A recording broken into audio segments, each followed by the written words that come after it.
बिस्मिल्लाहिर्रहमानिर्रहीम। अस्सलाम वालेकुम नाज़रीन, आप यूट्यूब चैनल देख रहे हैं। मैं इमरान खान हूँ। आज एक बड़ा फैसला आने वाला है और इस्लामाबाद हाई कोर्ट में आने वाला है। इस्लामाबाद की तीनों नशिस्तों का फैसला क्या होगा और ये मामला किस तरफ जाएगा, इस फैसले के साथ ये सारी चीज़ें जुड़ी हुई है। ये एहतशाम कियानी साहब है और उन्होंने इसके बारे में एक बड़ी ज़बरदस्त तहरीर लिखी है। उसमें जो फैक्ट्स हैं वो बड़े ज़बरदस्त तरीके से उन्होंने बताए। हुआ ये था कि 2 मई को पहली समाअत की थी जस्टिस तारिक महमूद जहांगीरी साहब ने, क्योंकि हाई कोर्ट के जो जजेस होते हैं ना, उनके ट्रिब्यूनल्स बन जाते हैं और इलेक्शन कमीशन ऑफ पाकिस्तान में जो मामला सेटल नहीं होते वो पटिशन्स हाई कोर्ट के ट्रिब्यूनल में आ जाती हैं। फिर वहाँ पे फैसला करते हैं जज साहब कि ये सीट किसने जीती है और यहाँ पे धांधली हुई या नहीं हुई और 2 नंबरी क्या हुई है। तो तारिक महमूद जहांगीरी साहब के पास जब ये सारी सिचुएशन पहुँची तो उन्होंने जी सबको तलब कर लिया, नोटिस जारी कर दिए कामयाब उम्मीदवारों को, क्योंकि नून लीग के उम्मीदवार 50-50, 60-60 हज़ार की लीड से हारे हुए थे और जाली फार्म 47 के ऊपर ये इलेक्शन जीते हुए थे। लिहाजा इनको बुलवा लिया गया। अदालत ने बुलाया तो उनके तोते उड़ गए और साथ में अदालत ने ना सिर्फ नून लीग के उम्मीदवारों को बुलाया बल्कि आरओज को भी बुला लिया, रिटर्निंग अफसरान को, और उन्हें कहा कि अगली पेशी के ऊपर आप असली फार्म 45 लेकर आएंगे सारे, ना सिर्फ लेकर आएंगे बल्कि साथ आप बयान हल्फी भी लेकर आएंगे और अगर किसी ने झूठ बोला या गलत बयानी की तो वो जेल जाएगा। इस तरह उस वक्त माहौल गर्म हो गया था। मुस्लिम लीग नून की हुकूमत ने फौरी तौर पे एक ऑर्डिनेंस जारी कर दिया जिसके तहत इलेक्शन ट्रिब्यूनल जो है, जो कि जज साहब पे मुश्तमिल था, जस्टिस तारिक महमूद जहांगीरी साहब पे, उन्होंने कहा जी सर्विंग जज के बजाय जो है ना वो रिटायर्ड जज भी इस पे लगाए जा सकते हैं। और फिर नून लीग के कामयाब उम्मीदवारों ने 6 जून को इलेक्शन कमीशन में ट्रिब्यूनल तब्दील करने की दरखास्तें दायर कर दी और 4 ही दिन में इलेक्शन कमीशन ने फैसला करते हुए जस्टिस तारिक महमूद जहांगीरी साहब का ट्रिब्यूनल फारिग करके तो कहीं और शिफ्ट कर दिया। इस्लामाबाद हाई कोर्ट में ये ऑर्डिनेंस चैलेंज हो गया और फिर इलेक्शन कमीशन का ट्रिब्यूनल तब्दीली का फैसला कल अदम करार देने की दरखास्तें भी दायर हो गई।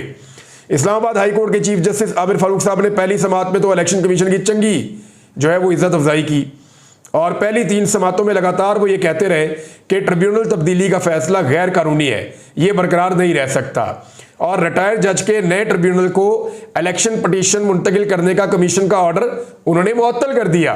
लेकिन केस का जल्दी फैसला नहीं हुआ बल्कि समाअतें चलती रहीं और तब तक ऑर्डिनेंस को पार्लियामेंट में पेश करके एक एक्ट बना दिया गया। यानी आबिर फारूक साहब की जो इस्लामाबाद हाई कोर्ट है उसने इस मामले को इतना लंबा किया कि वो जो ऑर्डिनेंस सदर ने पेश किया हुआ था, लेकर आए हुए थे, उन्होंने पार्लियामेंट के जरिए से उसका एक एक्ट बना दिया, उसकी जो सिचुएशन है वो तब्दील कर दी। अच्छा, अब हुआ ये कि उस कानून साजी के खिलाफ भी दरखास्तें दायर हो गई। इस दौरान जजेस की 2 महीने की छुट्टियां आ गई। आमिर फारूक साहब ने मौसम गर्मा की 1 हफ्ते की छुट्टी पर जाने से पहले 11 जुलाई को जस्टिस तारिक महमूद जहांगीरी साहब को यह कहते हुए रोक दिया कि बस चंद दिन की तो बात है, 1 हफ्ते की जो है छुट्टी है, उसके बाद मैं रोजाना की बुनियाद पे समाअत करूंगा और 4-5 समाअतों में केस निपटा देंगे। लेकिन ऐसा हुआ नहीं। तारिक महमूद जहांगीरी साहब ये ऑन रिकॉर्ड कह चुके हैं कि मैं 1 से 1.5 हफ्ते में इस्लामाबाद की इन 3 सीटों के नतीजे पे पहुंच गया हूं और मैं 1 से 1.5 हफ्ते में फैसला कर दूंगा, क्योंकि उन्होंने सारा सुना हुआ है मामला। बिलाखिर चीफ जस्टिस साहब ने 29 जुलाई को फैसला दिया। 29 जुलाई याद रखिएगा। और आज क्या है, आज जब आप ये वीडियो देख रहे हैं तो आज 19 सितंबर है और 29 जुलाई की बात है, 50 दिन हो गए इस बात को। 29 जुलाई को फैसला इन रिमार्क्स के साथ महफूज नहीं किया बल्कि उन्होंने कहा कि जजमेंट रिजर्व नहीं किया, बल्कि वो ये कह रहे हैं कि ये वेट फॉर ऑर्डर है, यानी मैं 1-2 दिन में फैसला सुना रहा हूं, यानी इस किस्म का उन्होंने वहां पे रिमार्क्स दिए। लेकिन एक बार फिर ऐसा नहीं हुआ। वो जो फैसला 1 या 2 दिन में आना था, 1 महीने और 20 दिन के बाद अब आज मुकर्रर किया गया है कि वो फैसला आएगा। होगा क्या, इसको इतना लंबा लटकाया गया है सिर्फ इसलिए कि मुस्लिम लीग नून की इस्लामाबाद की 3 सीटें बच सके। और ये 3 सीटें बचाने का मकसद क्या था इस्लामाबाद की? मकसद ये था कि जब भी आईनी तरमीम की जाए तो ये 3 सीटें मुस्लिम लीग नून के काम आए। मेरी आप बात समझे, जस्टिस तारिक महमूद जहांगीरी साहब बहुत करीब पहुंच गए थे। उन्होंने नून लीग की ये 3 सीटें उड़ा देनी थी, या तो ये पाकिस्तान तहरीक इंसाफ को फौरन मिल जानी थी या यहां पे दोबारा इलेक्शन हो जाना था। इसके अलावा और कोई रास्ता नहीं था। तो इसलिए कि ये सीटें मुस्लिम लीग नून के पास रहे, ये केस लमक गया और इतना ज्यादा लटक गया कि 50 दिन तक भी वो फैसला नहीं सुनाया गया जो 1 या 2 दिन में आना था। तो अब ये फैसला आज सुनाया जाएगा। आमिर फारूक साहब हो सकता है फैसला जस्टिस तारिक महमूद जहांगीरी साहब के ट्रिब्यूनल के हक में दे दे। अगर उनके हक में देंगे तो वो फिर 1-1.5 हफ्ते के अंदर सीटें उड़ा देंगे ये वाली। लेकिन अगर उनके खिलाफ ये फैसला आ गया तो फिर अपील में चले जाएंगे बाकी लोग, दूसरी पार्टी। तो अभी इसके अंदर देखते हैं कि आज फैसला आता क्या है। एक और जो बड़ी खबर है, जो पाकिस्तान में इस वक्त सबसे बड़ी खबर चल रही है, वो ये है कि चीफ जस्टिस ऑफ पाकिस्तान कौन होंगे, कैसे होंगे। यही है अब तक की सबसे बड़ी खबर इस हवाले से। सबसे पहले तो आप ये देखें कि अली अहमद कुर्द साहब ने, क्योंकि आज एक बहुत बड़ी एक्टिविटी लाहौर में होने जा रही है। आज लाहौर में वकला की पूरे पाकिस्तान से जो तंजीमें हैं उनके मेंबर्स आ रहे हैं, सीनियर वकला इकट्ठे हो रहे हैं। और अली अहमद कुर्द साहब ने इस मौका पर आसमा जहांगीर ग्रुप से इस्तीफा दे दिया है और वो भी इसमें शामिल होने के लिए आ रहे हैं, क्योंकि आसमा जहांगीर ग्रुप वो रहा ही नहीं। एहसन भून साहब ने या तारड़ साहब ने, बड़ी मादरत के साथ, ये बड़े अच्छे वकला हैं, लेकिन इन्होंने इसको नून लीग का एक विंग बना दिया। यानी जो आसमा जहांगीर ग्रुप था वो कभी भी किसी पॉलिटिकल पार्टी को नहीं, वो बल्कि नजरिए को सपोर्ट करता था, वो अपने एक नैरेटिव के साथ चलते थे। लेकिन हो क्या रहा है, आसमा जहांगीर साहिबा के बाद उनका जो ग्रुप था आसमा जहांगीर ग्रुप, उसको एक पॉलिटिकल पार्टी की बी टीम बना दिया गया है और बहुत सारे वकला और भी परेशान हैं। तो अभी तो कुर्द साहब ने इसमें आगाज किया है और वो ग्रुप छोड़कर उन्होंने कहा कि कादी फायद ईसा का किस्सा कहानी अब खत्म, ये कुर्द साहब ने कहा। और वो आज शरीक होने जा रहे हैं, जो इजलास हो रहा है लाहौर में, कॉन्फ्रेंस हो रही है, उसके अंदर वो शिरकत करेंगे। निसार चीमा साहब का ताल्लुक नून लीग से, वो क्या कह रहे हैं जरा सुन लें, आपको आइडिया हो जाएगा। उन्होंने कहा बदकिस्मती से जो तरमीम की जा रही थी, इनका मकसद ये है कि सुप्रीम कोर्ट ऐसी हो जो हमारे हक में हो, चीफ जस्टिस हमारी मर्जी का हो, इलेक्शन कमीशन भी ऐसा हो जो हमारे हक में हो। ये जनाब सूरत हाल है। अच्छा, दूसरी तरफ पाकिस्तान तहरीक इंसाफ ने और अपोजिशन ने एक और प्रपोजल सामने रख दिया। उन्होंने कहा ठीक है जी, हुकूमत का हक है कि वो आईनी तरमीम करवाए मुल्क में। अगर वो आईनी तरमीम के लिए कंसेंसस पैदा करना चाहते हैं और अगर पाकिस्तान का कोई भला हो रहा है आईनी तरमीम से, तो हम इसका हिस्सा बन जाएंगे, अपोजिशन ने कहा। लेकिन उन्होंने एक शर्त रख दी और ये बड़ी टेक्निकल शर्त है। उन्होंने कहा जी आईनी तरमीम करने से पहले हुकूमत करे ये कि जस्टिस मंसूर अली शाह साहब का बतौर chief justice of Pakistan notification जारी कर दें, तो फिर हम आपके साथ इस शर्त की बुनियाद पे इसको आप पूरा करें, जस्टिस मंसूर अली शाह साहब का नोटिफिकेशन जारी करें चीफ जस्टिस ऑफ पाकिस्तान का, फिर हम आपके साथ मुज़ाकरात कर लेते हैं। एक और आदम नज़ीर तारड़ साहब ने स्टेटमेंट दिया, क्योंकि वो सफाई दे रहे थे, वकला के आगे बार्स आ गई थी वहां पे। तो उन्होंने कहा मौजूदा आइन के मुताबिक, ये बहुत बारीक बात है, मौजूदा आइन के मुताबिक, जो अभी तक आइन है, यानी तरमीम नहीं हुई अभी, तरमीम से पहले अभी तक जो आइन है उसके मुताबिक 25 अक्टूबर तक चीफ जस्टिस कादी फायद ईसा हैं, 26 अक्टूबर से justice Mansoor Ali Shah chief justice बन जाएंगे। दबाव बहुत था उनके ऊपर, बहुत सारे लोग बहुत सारे सवालात कर रहे थे, लेकिन टेक्निकली उन्होंने कहा जी कि ठीक है जस्टिस मंसूर अली शाह साहब जरूर आएंगे, लेकिन मौजूदा आइन के मुताबिक जो इस वक्त पाकिस्तान में आईने पाकिस्तान है। इमरान खान साहब के हवाले से, अच्छा ये चीजें तो यहां पे हम रोक लेते हैं क्योंकि ये चल रहा है मामला, अभी ये चलता ही रहेगा, इसको हम रिपोर्ट करते रहेंगे जब तक कादी फायद ईसा साहब अपने घर नहीं चले जाते और उनकी मुद्दत मुलाजमत मुकम्मल करने के बाद वो रिटायर नहीं हो जाते। यहाँ पे इंसानी हकूक का एक मामला है, वो आपके साथ शेयर करता हूँ। अलीमा खान साहिबा ने अपने भाई के हवाले से कुछ बड़े इंपॉर्टेंट स्टेटमेंट्स दिए हैं, वो स्टेटमेंट जानना भी आपके लिए ज़रूरी है, वो भी मैं आपके सामने रखता हूँ। अलीमा खान साहबा ने कहा कि इमरान खान को बच्चों से बात नहीं करवाई जाती, ये इमरान खान का हक बनता है। उनका ख्याल है इमरान खान ऐसे टूट जाएगा। पिछले 1 साल से इमरान खान नहीं टूट रहा और आगे भी नहीं टूटेगा।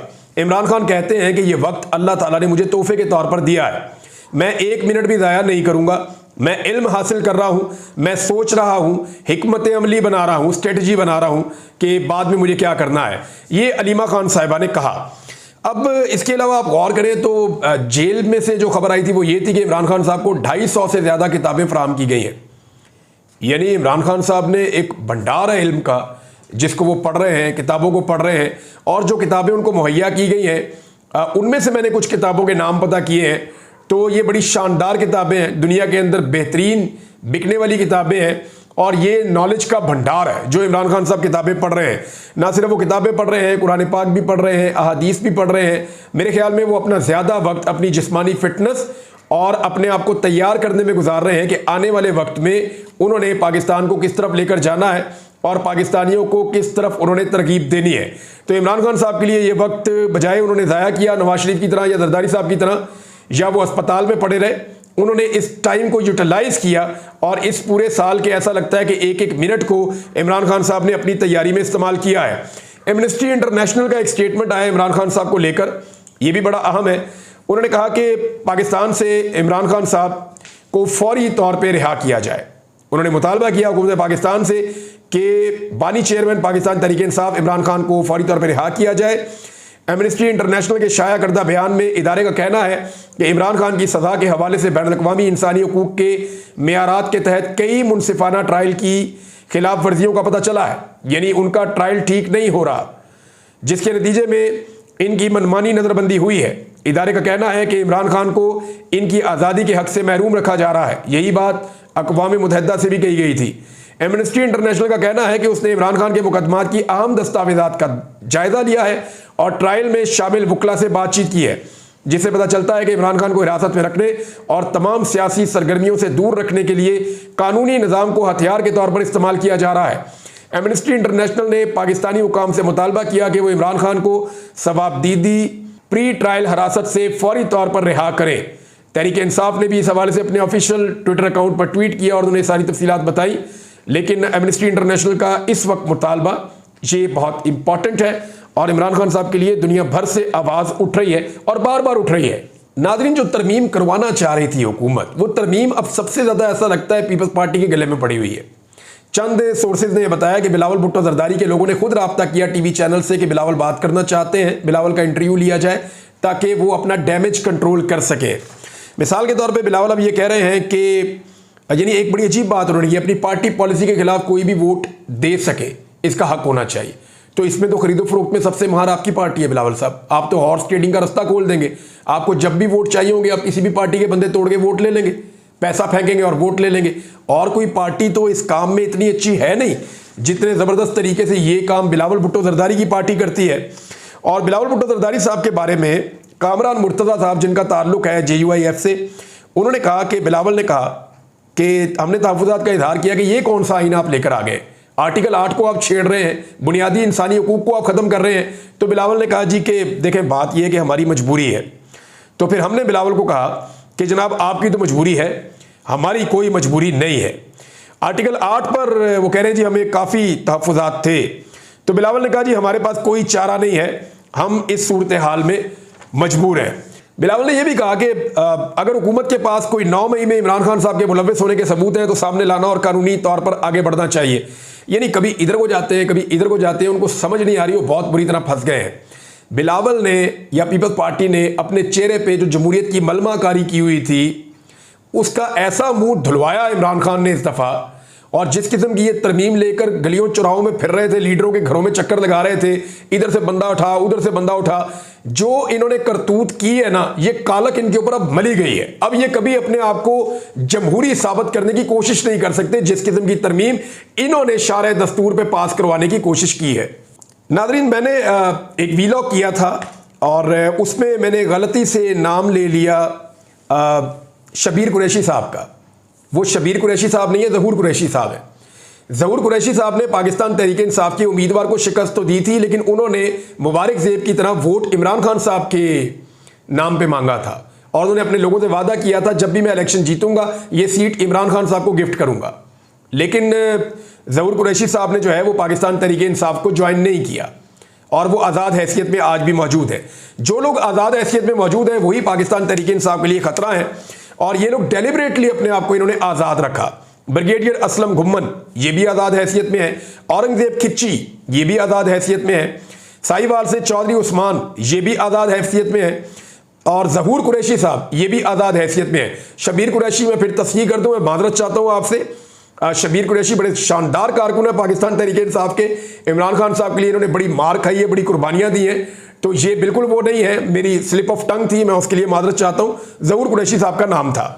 अब चौधरी इलियास साहब के मामले में मैं एक बात बड़ी आपको क्लियर कर दूं, ये आप देख लें, ये काफ लीग की लिस्ट है, ये काफ लीग के 4 MNA आपको नजर आ रहे हैं। इन पे जो सबसे ऊपर वाला MNA है काफ लीग का, ये चौधरी इलियास है। ये इमरान खान साहब के नाम के ऊपर वोट लिया और फिर लोटा बन के काफ लीग ज्वाइन कर ली और काफ लीग को अपना बयान हल्फी दे दिया और पाकिस्तान तहरीक इंसाफ ने एक मरतबा नहीं कई मरतबा इनको वार्निंग दी है और कई मरतबा इनको इंस्ट्रक्शन दी है कि आप इसके खिलाफ पटिशन डालें, इसके खिलाफ इलेक्शन कमीशन में जाएं, इसके खिलाफ अदालत में जाएं या हमारे पास डॉक्यूमेंटेशन करें ताकि हम सुप्रीम कोर्ट ऑफ पाकिस्तान में जाकर बात करें। लेकिन हर मरतबा चौधरी इलियास साहब जो है वो कन्नी कतरी होकर निकल जाते हैं, खामोशी से निकल जाते हैं, यानी बड़े आराम से। और हैरत की बात यह है जब भी कभी कोई मौका आता है खड़े होने का तो ये गवाह हो जाते हैं हादसाती तौर पे, इत्तफाकिया तौर पे, और जैसे ही वो मौका खत्म होता है ये फिर बरामद हो जाते हैं और आकर अपने घर में बैठ जाते हैं। यानी बच्चों को भी पता था क्या होने जा रहा है लेकिन इनको पता नहीं था। तो मैं आपको फिर बता रहा हूं कि ये जो चौधरी इलियास साहब है ये डील के तहत इलेक्शन लड़े थे। इन्होंने इलेक्शन के बाद बयान अल्फी लिखकर काफ लीग को दे दिया था और इसकी वजह से काफ लीग को एक मखसूस नशिस्त भी मिली। ये आप देख सकते हैं, मखसूस नशिस्त भी ये काफ लीग को इनकी वजह से मिली है। तो उनकी 4 सीटों में से 1 सीट इनकी है, लेकिन वोट इन्होंने इमरान खान के नाम पे लेकर लोटा बन के दूसरी पार्टी इन्होंने ज्वाइन की हुई है। और अगर इनको ये कहते हैं कि जी गलत कर दिया मेरे साथ, तो बताएं ना किस अदालत में ये गए, किस जगह पे इन्होंने पटिशन की, किस जगह पे इन्होंने शिकायत की। इनकी पार्टी इनको बार बार इंस्ट्रक्शन देती रही लेकिन ये हर दफा चुप करके निकल जाते हैं और बात को गोलमोल कर देते हैं। तो इन्होंने बयान अल्फी इमरान खान साहब को नहीं दिया, इन्होंने पाकिस्तान तहरीक इंसाफ के साथ और इमरान खान के साथ धोखा किया। अब तक के लिए इतना ही, अपना ख्याल रखिएगा, अपने इस चैनल का भी। अल्लाह हाफिज़।